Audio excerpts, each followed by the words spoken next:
Buenas noches, hermanos. Dios les bendiga. Estamos 17 de mayo del año 2026. Continuamos el estudio sobre prosperidad divina. 7. Estamos en lo que es la descendencia de Jesús. Y en la segunda parte del capítulo 7, por así decirlo. El título de esta prédica es La herencia en Cristo. Oremos, hermanos, para empezar.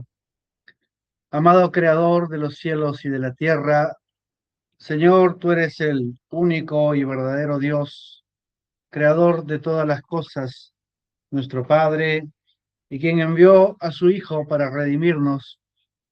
Y rogamos, Señor, que a través de la sangre del Cordero puedan mirar, Señor, a tu descendencia por la fe, a la descendencia de Abraham, a los redimidos por la sangre. Y te pedimos, Señor, que tú nos limpies de toda contaminación de carne y de espíritu, que teniendo misericordia de nosotros nos transformes en la revelación de tu palabra y que tú, Señor, te reveles en nosotros y nos ayudes, Padre amado. Te damos gracias en el nombre de Jesucristo, tu Hijo amado. Amén. Bien, hermanos, Dios les bendiga. No he escuchado todavía la enseñanza de la mañana, eh, como es algo normal, habrá sido muy edificante. Pero así que estoy un poquito desconectado del hilo de lo que fue hoy día. Pero bueno, continuemos con lo que habíamos dejado la vez pasada.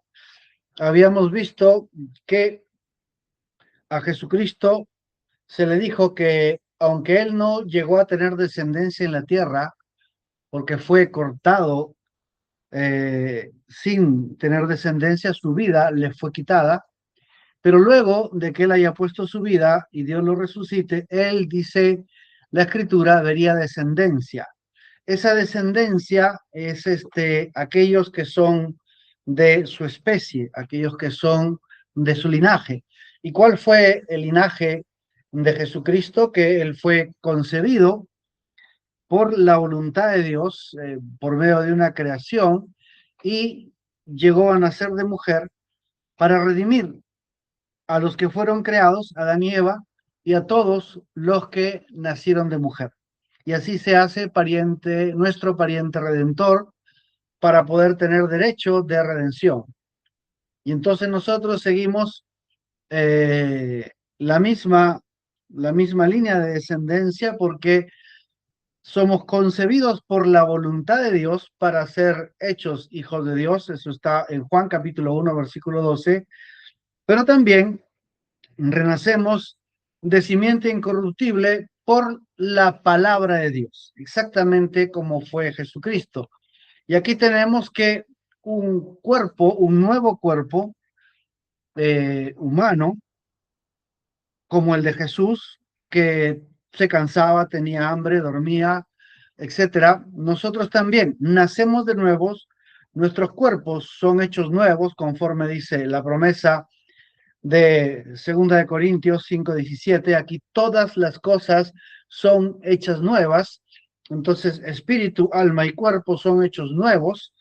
¿Para qué? Para que al igual que Jesucristo, seamos templo del Espíritu Santo. Así como Jesús caminó en la tierra siendo el templo o el tabernáculo donde Dios habitaba, aunque obviamente en él habitaba la plenitud de la deidad, nosotros igualmente seamos templos del Espíritu Santo de Dios para ser llevados a una adopción y que le permita a Dios manifestarse o vivir en estos cuerpos igual que vivió en el cuerpo de Jesús de Nazaret.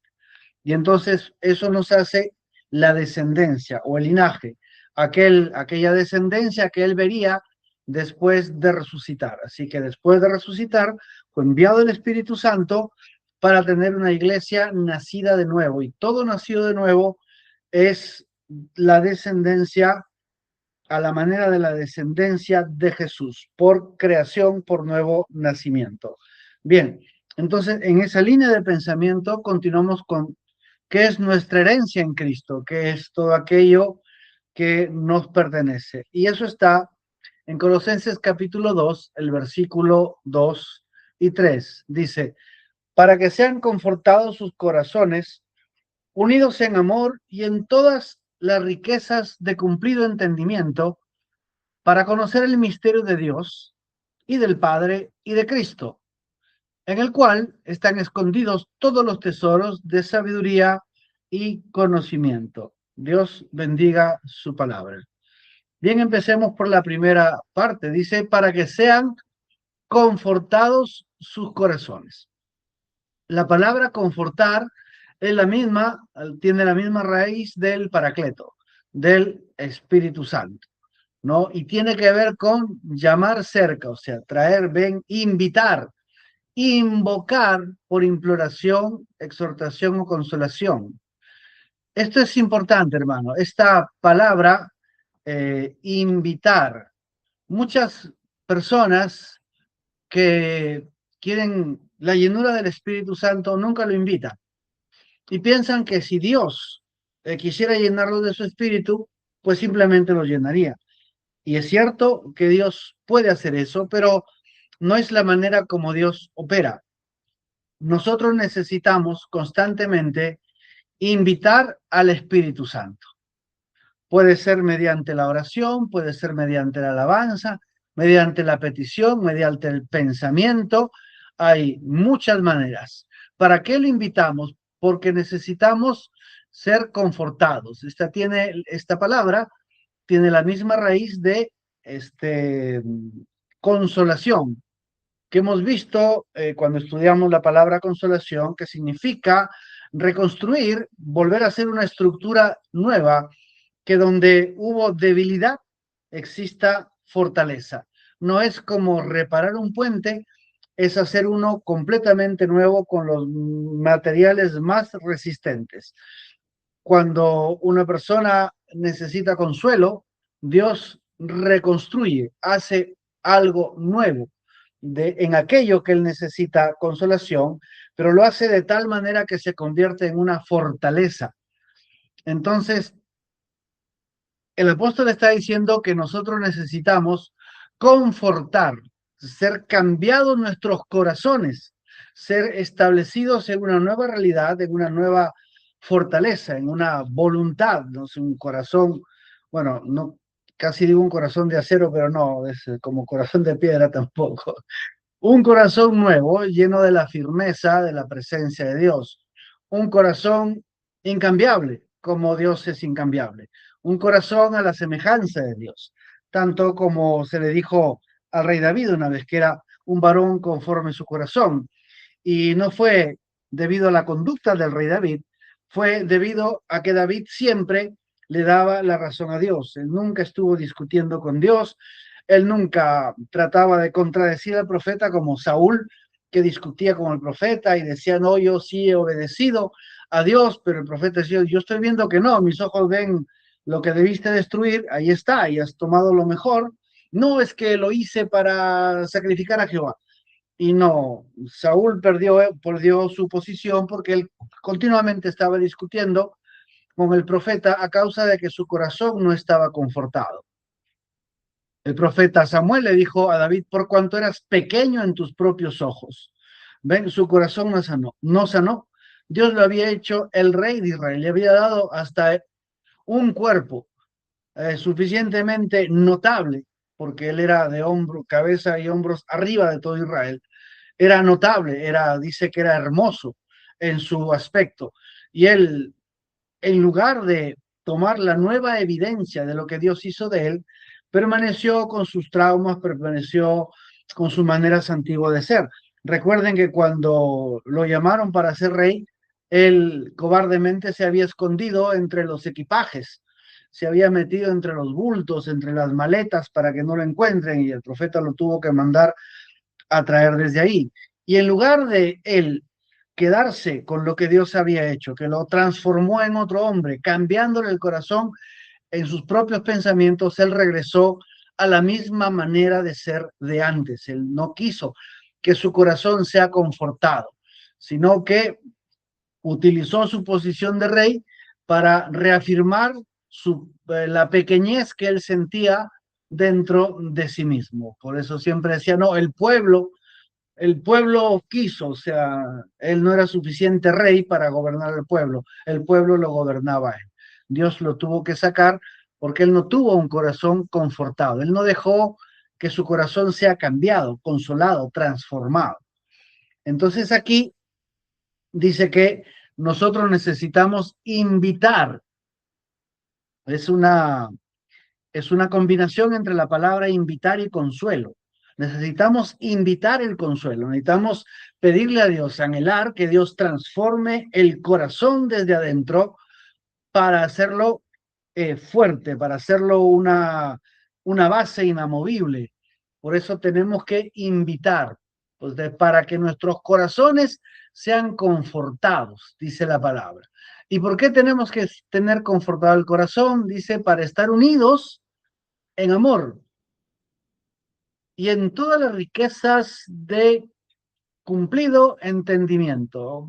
Ya vamos a ver por qué uso este término y por qué escogí esta versión de la Biblia. Unidos en amor. ¿Ven? Esto no significa que, yo estoy unido a mi hermano. También significa eso.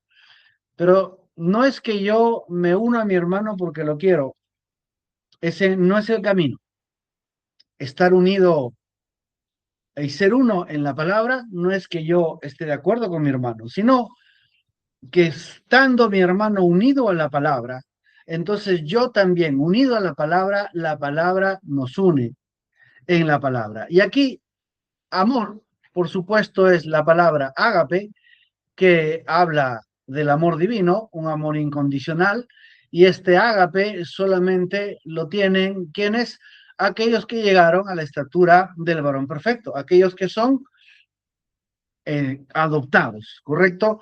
¿Quién hace ese trabajo? El mismo Espíritu Santo, el que comenzó en vosotros la buena obra, la perfeccionará, llegaremos a la perfección en el día en que Jesucristo se revele en la vida de cada uno. Este trabajo es de Dios, pero obviamente Dios requiere que no lo estorbemos, ¿no? Que no estemos tratando de estorbarlo con nuestras obras, con nuestras ideas, con nuestra manera de ser, sino dejar que el amor de Dios nos lleve a esa perfección, a ese ágape. Entonces, Dios tomará uno de sus hijos que llegó al ágape y tomará al otro de sus hijos que llegó al ágape y el ágape, el amor, los une. No es una unidad humana, no es filio, no es una hermandad, no es una logia, no es una barra de equipo de fútbol, no es algo en lo que estamos de acuerdo, es el amor de Dios nos une. Eso es amor incondicional. Cuando hemos llegado a la estatura del varón perfecto. Entonces, el propósito de que nuestros corazones cambien y sean confortados es que Dios nos pueda llevar a todos a la adopción. Y estando adoptados, seremos unidos en ágape, en el amor divino. No solamente en amor divino, también habla de todas las riquezas. Y la palabra ahí, griega, es riqueza como llenura, completa llenura. Riqueza es completa abundancia, hasta rebosar. Como decía la palabra, Dios siempre tiene esas ideas de sobreabundante. Medida apretada, remecida, darán en vuestro regazo, ¿no? Sobreabundantemente. O pingüe, también es otra palabra antigua que significa muy, mucho, bastante en el buen sentido de la palabra. Una llenura, dice Jesús, decía, de vuestro interior brotarán, borbotarán, o sea, será una manaderos de aguas. Estoy hablando en lenguaje antiguo porque no encuentro una palabra moderna, las palabras modernas son muy suavecitas. Estas son como que de nuestro interior, como cataratas, al revés, van a salir ríos de agua viva. Así decía, ¿no? Jesús hablaba del Espíritu Santo de nuestro interior. Entonces, Dios quiere unirnos en una abundante, en una exuberante, en una pletórica riqueza. Y aquí la palabra riqueza, si vamos literalmente a la palabra griega, habla de dinero, habla de posesiones, literalmente. Entonces Dios es completo, quiere llevarte a, a que tengas abundancia de las cosas, digamos, de este mundo, pero también abundancia de riquezas, pero ya estas son como un legado valioso. Esto no es otra cosa que segunda de Pedro capítulo 3 versículo 2. Todas las cosas que pertenecen a la vida, es decir, a la vida física, y a la piedad, es decir, a la manera de Dios, a las cosas espirituales, ¿correcto? Entonces Dios quiere unirnos a todos en abundancia en todo el sentido, tanto material como espiritual. Esto no es ¿cómo se llama? La teología de la prosperidad y esas cosas de esas mega iglesias. Estoy hablando lo que dice la Biblia y la intención de la palabra para cada uno. Dios quiere unirnos en amor perfecto, en ágape, donde no hay pecado ni malos deseos, y en todas las riquezas, es decir, materiales y espirituales. Pero dice, ¿hacia dónde? De cumplido, cumplido completo, pero completo en el sentido de que ya no necesita algo más, sino que es no solo completo, es también perfecto y ya no hay nada que mejorar. Entonces, eso es lo que significa esta palabra pleroforia, que es algo entero, es algo pleno, pero no solo pleno, también tiene la idea de certeza, es algo que no te va a faltar, no es como aquellos que una vez de pronto tienen algo y después ya no lo tienen y se les quitó. Dios no quiere eso para sus hijos. Dios quiere que aquellas cosas, aquel amor, aquellas riquezas, sean completas, las tengan a todo dar, o sea, a máxima expresión y que no falten, que nunca les puedan faltar. Es una certeza, es una plena certidumbre, no son riquezas que pueden volar, como dice Proverbios, no, o como dijo Jesús mismo, no te hagas tesoros en la tierra porque van a volar, van a desaparecer. Proverbios dice que las riquezas de este mundo van a tomar alas como de águilas y se van al cielo, tan alto que no lo vas a alcanzar.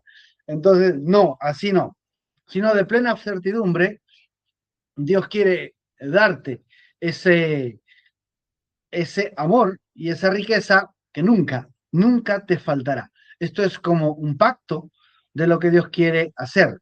¿Y dónde van a coincidir todo esto que estamos hablando? El amor, las riquezas, esas riquezas certeras y completas en un entendimiento, porque dice de cumplido o de completo entendimiento. Unidos en amor y en todas las riquezas de completo entendimiento. ¿A qué se está refiriendo? Porque aquí la palabra entendimiento es aquella que habla de concretamente el entendimiento del corazón, la inteligencia del corazón o el conocimiento del corazón. Es decir, este entendimiento es una revelación firme, una revelación que no tiene que ver con solamente saber las cosas de Dios, sino a la vez tener las cosas de Dios. Es un entendimiento en el sentido de que Dios te da completo conocimiento, sabiduría e inteligencia de lo que tiene para ti, pero a la vez está en tu mano. Es algo que te pertenece. No es algo lejano, no es algo que no es tuyo o no es algo que no tengas, sino que ese entendimiento pleno significa que está en tu mano, que tú lo tienes, que es tuyo, que es tu herencia. Y Dios quiere poner todo esto, Dios quiere que el amor, que la riqueza, que la certeza de que nunca sucederá, no solo venga en un entendimiento mental, sino que tú entiendes por medio de conocimiento, por medio, esto es lo que tenía el rey David. El rey David, cuando fue a solicitarle al rey Saúl para pelear contra Goliat, él tenía este pleno entendimiento. Ven, cuando Saúl le dijo, tú no puedes luchar contra él porque eres un muchacho, eres apenas un adolescente. Y él es un guerrero de su juventud, es un hombre maduro, gigante, y pelear es su trabajo, guerrear y matar es su trabajo. Tú no puedes contra él. Entonces, ¿qué le dijo a David? Yo maté un oso y un león, y ese mismo Dios que me permitió matar un oso y un león que son inocentes en cuanto a pecado, y yo los pude matar, cuánto más este filisteo que ha pecado contra Dios insultando a los escuadrones del Dios viviente. Este filisteo es más fácil, o sea, ni la cuarta parte me va a tomar de trabajo de lo que me tomó matar a un oso y a un león. Él tenía el pleno entendimiento, él tenía una certeza de que Dios no lo iba a abandonar en contra de este gigante. Esto quiere decir esta certeza de pleno entendimiento. Él tenía la realidad, él vivía la realidad, estaba en él, no era algo ajeno, extraño o volátil, no, era una cosa que de pleno entendimiento. Sé que ustedes me entienden más de lo que yo quiero comunicar.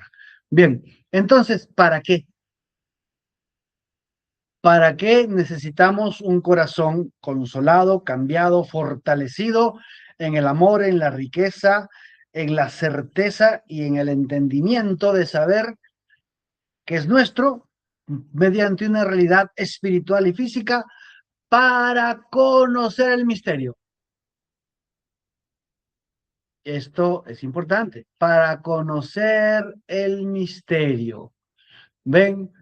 Y aquí la palabra conocer es experimentar. Directamente la palabra conocer es la palabra epiginosis. Epiginosis pues, viene de gnosis, que significa conocimiento experimental, pero epi, el prefijo epi es lo máximo, absoluto, un pleno, un pleno conocimiento, es decir, no hay cosa que se esconda o no hay cosa que no sepas, porque Dios te va a dar su amor, te va a dar sus riquezas para que completamente conozcas. No es solamente una parte o que te faltará conocer o que tienes que estudiar más, no. La revelación es tan completa que lo conoces todo. ¿Conocer qué? ¿Cuál es la revelación que va a venir? El misterio de Dios y del Padre y de Cristo. Ahora uno dice, aguarda, yo, ¿cómo que Dios y del Padre? Bueno, los trinitarios lo quieren poner así, ¿no? Pero aquí que está hablando de Dios, está hablando de la deidad. Hay un misterio en la deidad. Y el misterio de la deidad es que Dios se hizo carne. Dios el Padre se hizo carne. Ese cuerpo de carne fue habitado por el Hijo, el cual, por el Espíritu Eterno, se ofreció a sí mismo sin mancha a Dios para pagar nuestros pecados y vino y habitó este cuerpo. Correcto, este cuerpo, que era Dios en carne y sangre, habitado por el Hijo, se convirtió en el tabernáculo que más adelante, en el río Jordán, es llenado de la plenitud de Dios. ¿Qué cosa es la plenitud de Dios? Es la plenitud, significa Dios el Padre como su propia teofanía y todos sus hijos como su propia teofanía. Por eso dice que nosotros, todos nosotros, estábamos en Cristo y juntamente con Cristo. ¿Por qué juntamente con Cristo? Porque vamos a ponerlo así, para tener un ejemplo, cada glóbulo rojo en las venas de Jesús era una teofanía de cada hijo de Dios. Estábamos en él, así como Leví estaba en los lomos de Abraham, pero sabemos que el cuerpo de Jesús, al ser creado, yo no sé si tendría no voy a meterme ahí, pero estábamos adentro, ¿ok? Igual que Leví estaba en Abraham, nosotros estábamos en Cristo, en los lomos de Cristo. Y cuando Él fue crucificado, juntamente con Él fuimos crucificados. Por eso era la plenitud de la deidad. Cuando hablamos de deidad, hablamos de Dios el Padre, de el Hijo como tabernáculo de Dios el Padre, y luego la iglesia como tabernáculo de los cuerpos teofánicos, que son el otro consolador que Dios enviaría, y eso nos hace capaces de ser habitados por Dios al llegar a la estatura del varón perfecto y tener una unidad perfecta. Y eso es el misterio de la deidad, ¿correcto? Deidad es Dios el Padre y lo que Él era, y el Hijo de Dios y todo lo que Él era, y la iglesia y todo lo que la iglesia representa. Porque nosotros como iglesia, como la iglesia de Dios, somos Mesías, somos pequeños dioses y somos pequeños Mesías, tanto como Jesucristo lo era. Y el mismo Jesús lo dice. Yo dije, vosotros sois dioses y todos ustedes hijos del Altísimo, aunque como hombres moriréis. Salmo 86 me parece. Ese es el misterio de la deidad, que nuestros cuerpos físicos de todo aquel que es nacido de nuevo contiene la genética de la deidad. Puede ser habitado por la deidad, puede ser habitado por la inmanencia del Padre, mediante el Espíritu Santo, ese cuerpo teofánico que viene de lo alto, bautizarnos en el Espíritu Santo llamado el otro consolador. Ese es el misterio. Todo este amor y todas estas riquezas y toda esta certeza y toda esta plenitud de una posesión, de un conocimiento y de un legado valioso es para que entendamos que somos parte de Dios. Y también conocer el misterio del Padre. El Padre siendo infinito antes de ser Dios, Él era infinito y eso es algo que no cabe en nuestra cabeza por más que podamos entenderlo, porque Él, manteniendo su santidad, podía ir en dos direcciones, porque eso es infinito, no hay límite, no hay dirección, no hay sentido, no hay manera de concebir algo infinito, porque si nosotros tratamos de hacernos una idea direccional, por ejemplo, sería como un asterisco de direcciones y no habría contradicción en él. O sea, ¿cómo puede ir a la izquierda y a la derecha a la vez y no contradecirse? Pues eso es infinito y está más allá de nuestro sentido. Por eso Dios se tuvo que vestir de palabra. Él se hizo palabra. Dios se vistió de palabra antes de que todo existiera, antes de que nosotros existiéramos en su mente como una expresión. Él hizo un juramento y una promesa. Y él en su mente infinita se hizo palabra y nos vino a conocer. Y entonces eso ya tomó límite. La palabra, aunque no tiene imposibles, tiene límites porque Dios no se puede contradecir a sí mismo. Dios no te puede salvar y perderte. Dios no puede ser santo y mentir. Dios no, ahí sí ya recién entramos en un cierto entendimiento que puede abarcar nuestra mente o nuestro entendimiento directamente en que Dios tomó forma de palabra. Y entonces al hacerse palabra, al vestirse de palabra, dio inicio a todo el desarrollo del plan que tenía en su mente infinita. Lo siguiente fue la expresión del unigénito y dentro del unigénito la expresión de todas las teofanías y ahí donde en ese reino espiritual intangible se toma el fundamento de la creación, que es la muerte redentora de Jesucristo y el derramamiento de sangre del unigénito, que es la sangre de Dios, del cuerpo que el Padre le da a él. Y sobre eso se fundamenta la creación, estableciendo primero los nombres de aquellos que Dios preconocía, cuyos nombres están en el libro de la vida del Cordero y no pueden ser borrados. Así que imagínense, no es sencillo ese misterio. Por supuesto está ahora revelado, nosotros lo podemos entender porque la revelación vino a nosotros, pero antes de esta revelación, esto sería fantasía o locura si es que nos hubieran dicho sin la revelación que hoy manejamos. Y también todo esto, recuerden que es para conocer, que es para tener no solo el conocimiento, sino el manejo real de aquello que estamos conociendo. Fíjense lo que Dios nos da, ese conocimiento de la deidad, el conocimiento de quién es el Padre y luego de Cristo. Ahora, aquí Cristo significa dos cosas. Primero, el Hijo como misterio de Dios revelado. O sea, todo lo que hemos hablado, que es el Hijo, y fue revelado en carne para llevarnos a nosotros en la cruz y resucitar juntamente con Él, pero también como el tabernáculo viviente del Dios viviente. Y esa revelación tiene el propósito de revelar a Dios en carne, es decir, en nuestra carne. Lo que Dios quiere ahora es revelarse en cada uno de ustedes, en cada uno de nosotros, tanto como se reveló en Jesucristo. Y en ese Cristo, o sea,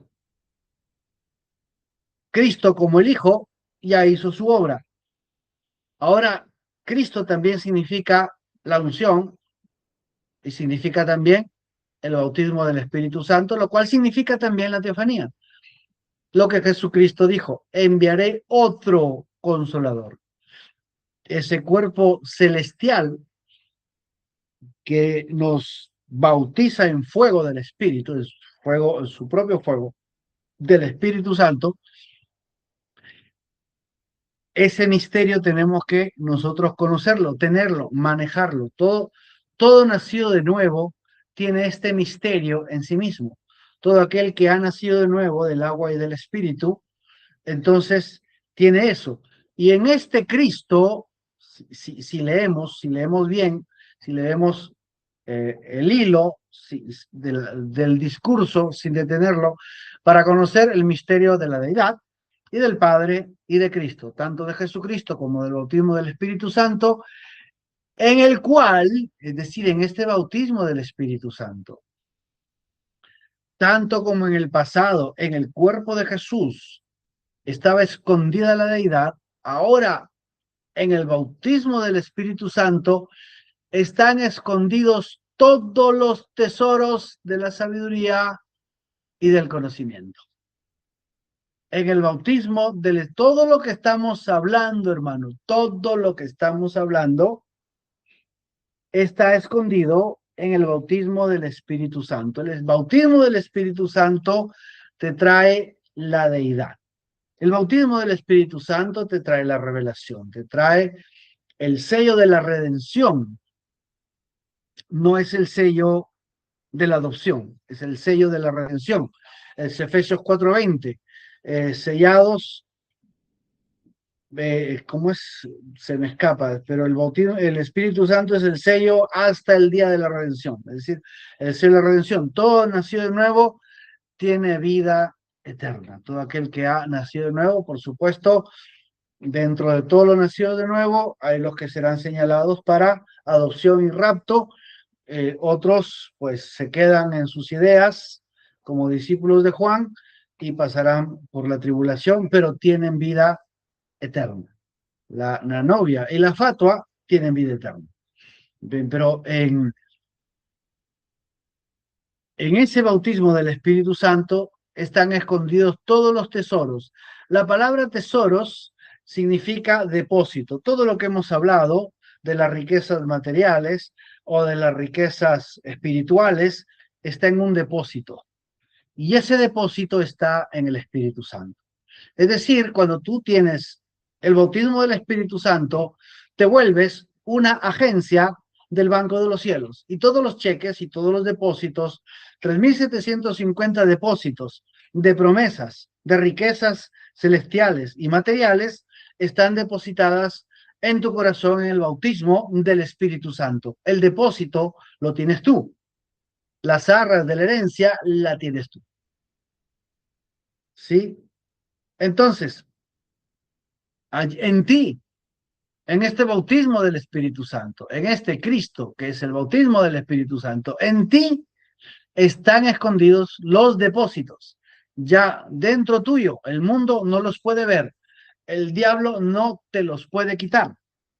No, no hay manera de que el infierno tenga el mínimo poder de quitarte una sola cosita de la cual Jesucristo ya pagó y por el bautismo del Espíritu Santo ya depositó en tu corazón.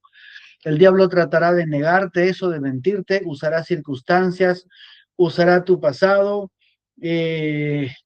usará miles de cosas para evitar que tú creas esto. Pero Dios ya colocó toda la riqueza del pedazo de infinito que te corresponde a ti, está dentro tuyo. Y esos tesoros están en sabiduría. O sea, tú sabes lo que tienes. Ahí la palabra sabiduría no es oída, que significa una revelación, sino es la sabiduría humana. Es decir, tú sabes, humanamente sabes todo lo que te pertenece. ¿Por qué? Porque lo puedes leer, lo puedes ver en la palabra, lo puedes escuchar en una prédica. A eso se refiere esa Sofía, de donde viene la palabra filosofía, pero esta es la verdadera. Sí, este es el verdadero conocimiento, la verdadera sapiencia humana de saber la palabra. Y Dios ha colocado el tesoro de todo lo que Él es y todo lo que Él hizo en que tú lo sabes. Y ese es tu depósito.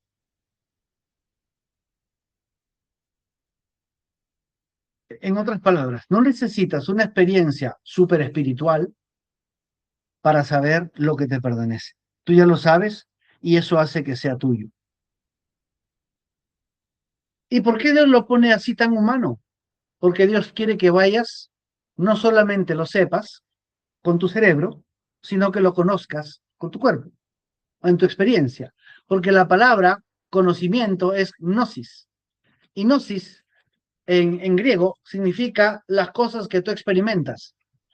Tú sabes que el fuego quema, porque quizá algún día metiste el dedo en la llama o alguna cosa pasó.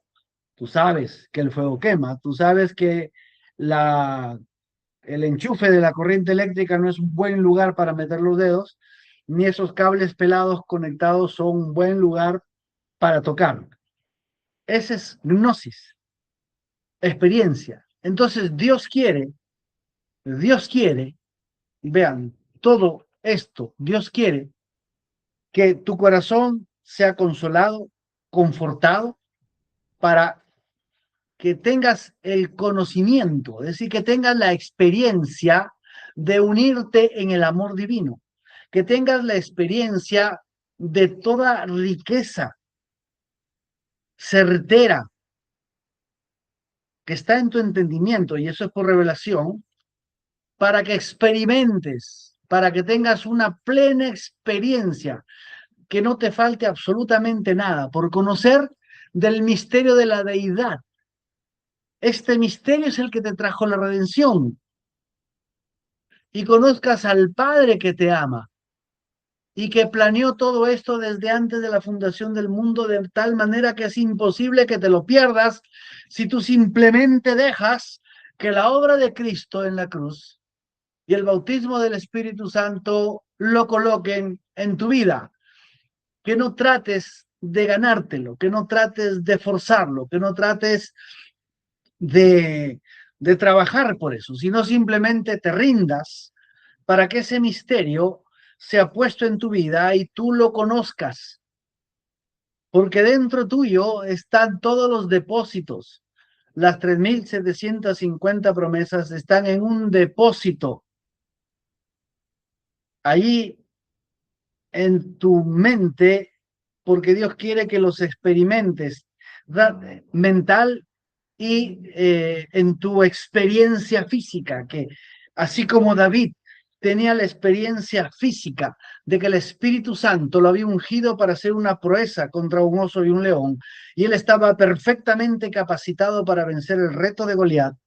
Dios quiere que nosotros también sepamos por un pleno certeza, tengamos esa experiencia de que la palabra responde y vence todo reto que el mundo le pueda poner.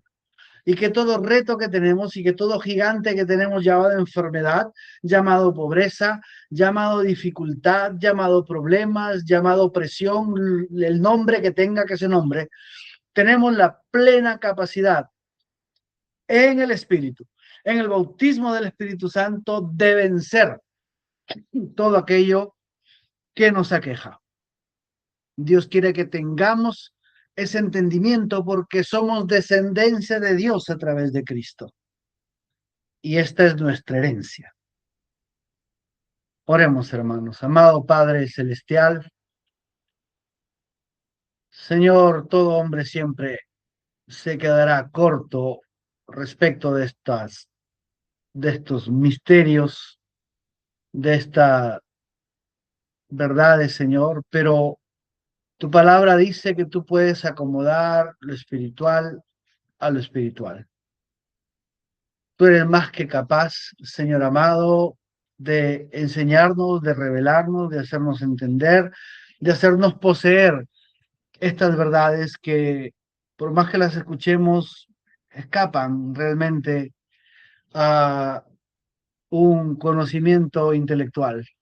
Necesitamos aprenderlas por revelación, que tú coloques cada cosa en su lugar,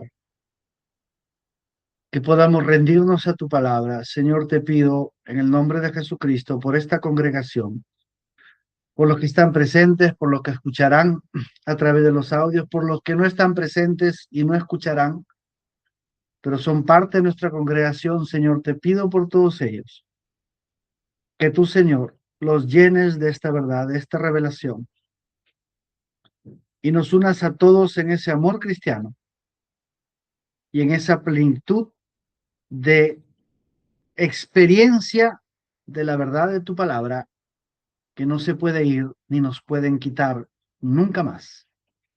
Quizá el enemigo nos engañó en el pasado y perdimos muchas cosas. No más. Ya no, Señor. El tiempo está cerca y te pedimos que en el nombre de Jesucristo tú lo hagas.